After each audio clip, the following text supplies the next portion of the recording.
Bonjour et bienvenue sur cette vidéo qui va traiter du choix des mots-clés dans le cadre d'une stratégie SEO. Alors on est d'accord, avoir un site c'est très bien, mais l'avoir en visible sur les moteurs de recherche c'est quand même beaucoup mieux. Et pour arriver à ce résultat-là, il va falloir faire une recherche et une sélection de mots-clés. 1.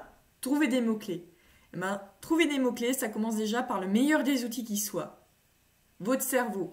Vous allez faire un brainstorming de tous les mots qui vous viennent à l'esprit quand vous pensez à votre activité, que ce soit des produits, des expertises, des services ou bien d'autres choses.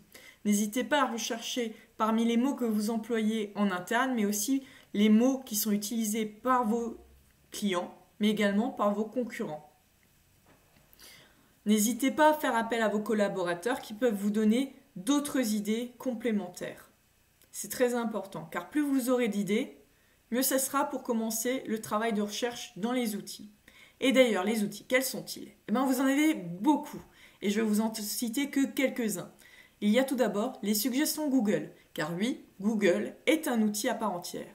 Ensuite, vous avez l'outil de planification Keyword Planner de Google Ads. Vous avez également Ubersuggest, Answers du public, etc.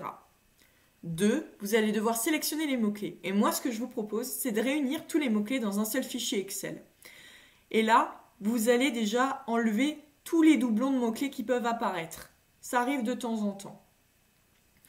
Vous allez également, si ce n'est pas fait plus tôt, filtrer tous les mots-clés qui concernent vos concurrents, qui contiennent donc soit leur nom de marque, soit le nom d'un de leurs produits.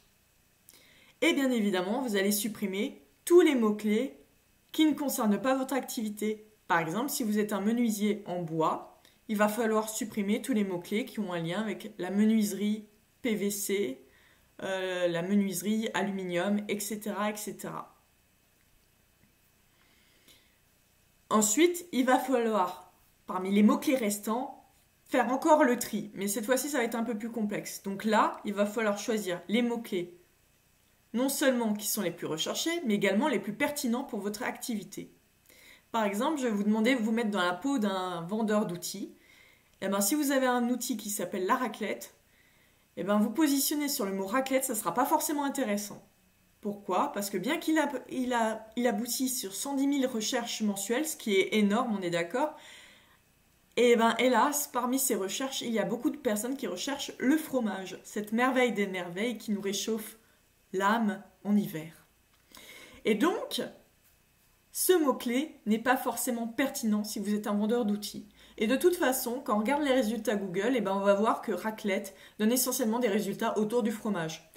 Donc, il faut compléter l'expression par un autre terme complémentaire. Par exemple, raclette outil, raclette AO, raclette sol, etc., etc.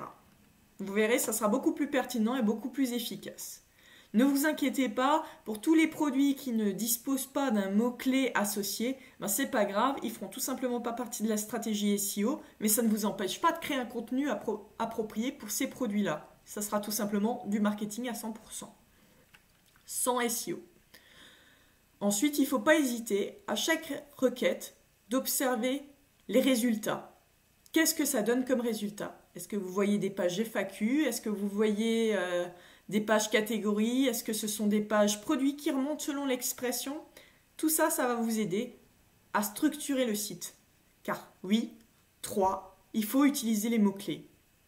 Et utiliser les mots-clés, ça va être notamment en créant une arborescence SEO cohérente sur le plan sémantique. Par exemple, vous avez un magasin de mode et beauté. Il est logique de voir sous la catégorie jupe toutes les expressions qui concernent jupe plus forme, jupe plus longueur, par exemple, jupe midi, jupe trapèze, jupe que sais-je encore.